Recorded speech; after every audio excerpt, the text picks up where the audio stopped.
Hi everybody, it's another episode of the Silver Linings Librarian. We're going to be plowing through to the end of our great book, The Whipping Boy by Sid Fleischman. And we're on chapter 17, Petunia to the Rescue. The boys have made an escape and been recaught, and their friend Betsy just doesn't like to see these grown-up men torturing these little boys. The bear came snarling down the embankment. Rising on its hind legs, it bared its teeth and bellowed out a thunderclap of a roar.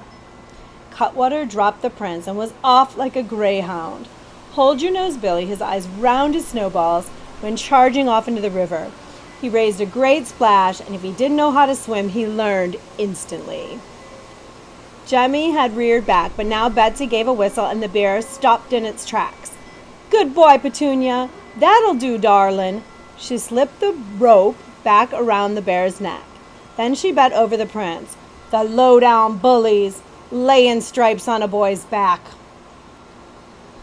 The bear sniffing him, Prince Brat didn't move a muscle. Rein in your beast," he whispered stiffly. "Don't be afraid of Petunia. Gentle as a kitten he is. Here, let me tend to your poor hide." "No." "Give us a look." "Thank you, no," the prince exclaimed. Lummy, aren't you the brave one? Must sting something dreadful." Jemmy watched the prince slowly raise himself off the mud flat. He felt a growing amazement. Prince Brat? A brave one? Didn't seem possible. But gaw! There was a cast-iron streak of pluck in him. The prince moved his arms and shoulders. He winced, but then began to brush himself off. "Steady on your legs?" Jemmy asked. "Steady." "Should have yelled and bellowed. That's what they wanted to hear." "And humble myself," muttered the prince. "You never did." Jemmy gazed at him for a thoughtful moment. Then he indicated the two highwaymen. Cutwater had vanished, and Hold-your-nose Billy was trying to keep from drowning. "Let's be on our way. They're sure to be back after us." "Not if you travel with me," said Betsy. "Me and Petunia." Jemmy found the horsewhip where Hold-your-nose Billy had dropped it. Betsy and the bear had already started up the embankment, and the boys followed. "Lawks," whispered Jemmy. "Ain't we a puckered sight, the both of us? Torn up and scruffy. At least no one will take you for a prince." Now far off lay the coach on its side. "Hanged if I caught sight of that steep rise off to the side of the road," exclaimed Captain Nips. "Tipped us over, as you see." "Either your horses need spectacles," said Betsy, "or you do." Together with Petunia, they lifted and pushed and righted the coach.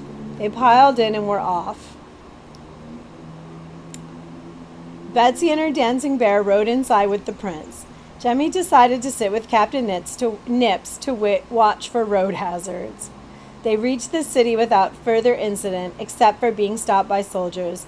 The king's men were clearly looking for the vanished prince, but when a bear poked its head out the door window, the soldiers stepped back and quickly waved the coach on. You don't need to see our passes. Chapter 18 of assorted events in which the plot thickens thicker. As soon as the wheels rattled on cobbled streets, Jemmy felt an immense sense of relief. This was his turf, the city, and he knew more places to hide than a rat. Approaching the waterside fairgrounds, he saw prisoners in chains being marched aboard a convict ship.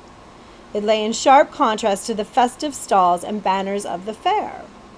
Captain Nips eased the coach between a cellar of live fowl and a juggler tossing colored balls into the bright noonday air. "Thanks for the jolly ride, hot potato man," said Betsy. "Come along, Petunia. Let's fetch us a crowd and earn a copper or two." Jemmy collected his battered birdcage. "Don't rush off, lad," said Captain Nips, hauling out a canvas load of firewood from under the seat. "Ain't I been listening to your stomach rumbling and bumbling for the last hour? Do me the kindness and do sums. I'll be filling the Sorry, he skipped a page. "I'll be filling the kettle at the pump. Soon as the potatoes are boiled up, we'll feast, eh?" Anxious as he was to be on his way, Jemmy hesitated. He was powerful hungry. Then Captain Nips laid a coin in his hand. "And while you're at it, stop off at the cow lady. the both of you, and get yourselves a couple of mugs to drink." Jemmy picked up the handle of the kettle, but almost at once Prince Brat snatched it out of his hands. "I'll do that." "You," replied Jemmy. "It's servant's work." "And who'd take me for a prince totin' water?" He smiled. He even laughed. "I've never been allowed to carry anything, not in my entire life." Jemmy led the way. He never regarded fetching and carrying as a privilege. Princes and such like were hard to fathom. But the sound of merriment lingered in his head. He never before heard Prince Brat laugh. They dodged acrobats and a stilt walker and a harp player. Through the hubbub came a great squeaky voice. "Jemmy! Rat-catchin' Jemmy!" Turning, Jemmy spied a tall boy wearing a check cap. It was Smudge, tending a sawdust pit squared off by a board fence. A dog and rat pit. Beside him stood a stack of rat-filled cages and a black terrier leashed to a post. "By gigs, it is you, Jemmy," said Smudge. "Reckon you call the king by his first name these days." "Hello, Smudge. You gave up mardlugging?" "I've come up in the world, ain't I? Same as you, Jemmy. How do you like me dog? Best rat fighter you ever saw." With a practiced eye, Jemmy surveyed the cages. "Those rats look tame enough to eat off your hand." "Best I could afford. Catch me some castle rats and I'll make a special feature. The king's own rats." "Not my line of work in the castle, Smudge." "It's not true you're whipping boy, is it?" Jemmy felt a flush of embarrassment and dodged the question. "Learned to read and write." "Nah, the bottom truth. I've read many a book from beginning to end." "What's in 'em?" "Oh, all nature of things. I can do sums, too." Smudge was impressed.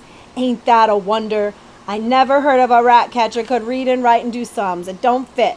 Don't forget your old friends when you grow up to be Duke or something." "I aim to go back to the sewers," replied Jemmy stiffly. "I'll catch you some rats first chance." But even as he said it, Jemmy felt a bleak discomfort. He would miss the shelves of books he'd left behind in the castle. In the sewers, he hadn't been aware of his own ignorance. He saw no choice now but to return. But he realized that he'd lost his taste for ignorance. Smudge was saying, "Who's the cove?" "What?" "Your pal." "This is..." Jemmy caught himself. He began to stammer. This is..."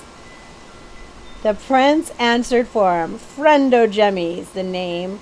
"Then Friendo Jemmy'll do." Smudge put out his hand to shake. Jemmy caught Prince Brat's momentary confusion. He never shakes hands.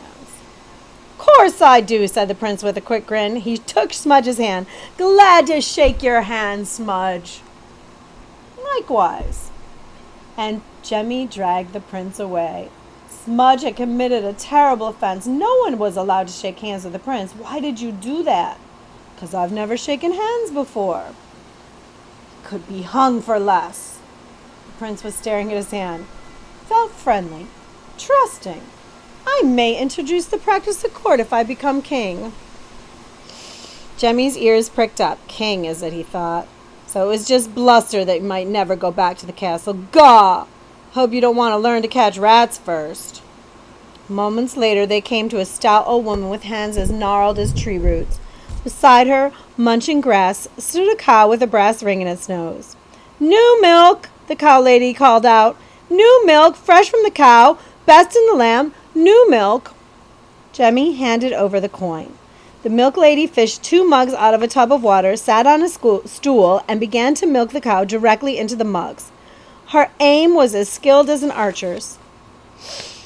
"Have you heard the earful?" she asked. "Our prince has been abducted. Imagine!"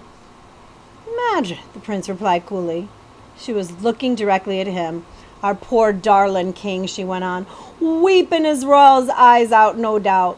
Though why he'd spring a tear for the little toad, I don't know. A mighty terror, they say, is Prince Brat. Pity us the day he becomes king, eh?" She handed over the pair of mugs. Jemmy drank the warm milk down in unbroken gulps. Then he noticed the prince standing motionless, a vague, unseeing look in his eyes.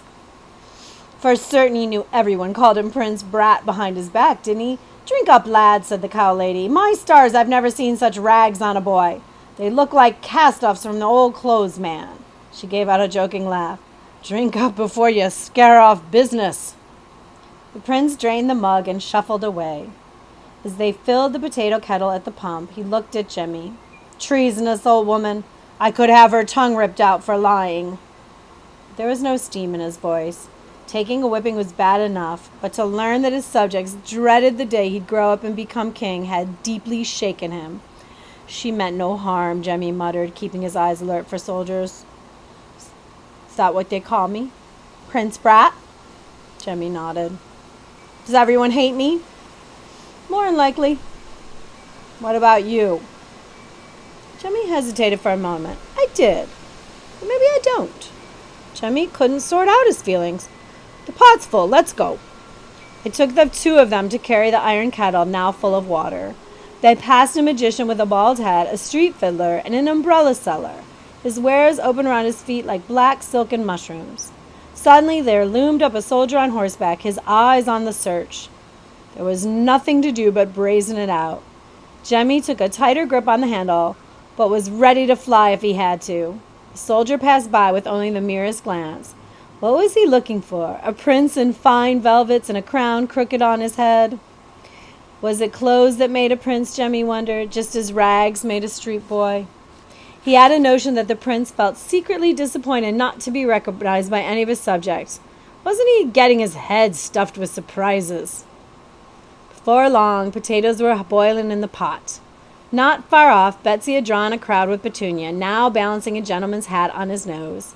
And then the bear began to pass the hat for tips.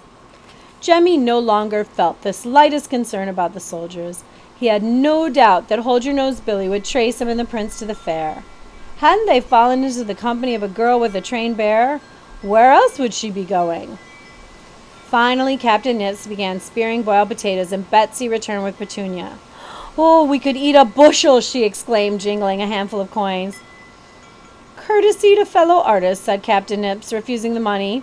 He split open a pair of plump potatoes. Salt and pepper? Pepper for me, salt for Petunia. Captain Nips reached into one coat pocket for a pinch of salt and into the other for pepper. Salt for me, said Jemmy. And you, Captain Nips? Asked the prince. The heir to the throne balked for a moment, and Jemmy knew why. He'd certainly never eaten a potato before. In the castle, roots were regarded as peasant food. I don't know, the prince stammered. And here's the boiling pot. Making the potatoes. Looks delicious. Fun time at a fair. When in doubt, salt, chuckled Captain Nips. And then he began calling out to the passing crowd. Hot, hot, hot potatoes. Captain Nips, hot, hot, hot potatoes. Jemmy gorged himself, anxious to be off and not certain when he would eat again. The prince nibbled at first with his fingers and then threw his royal pride to the winds. He bit off whole mouthfuls. A ballad seller was working his way through the crowd, crying out his wares. He waved a bamboo pole with long paper streamers fluttering from the tip. 3 yards of song a copper. Old songs, new songs, sing 'em yourself. 10 verses of poor pitiful Polly will make you weep. 16 verses of that notable highwayman, Hold-Your-Nose Billy. Jemmy's ear pricked up as the ballad seller began a sample of his merchandise.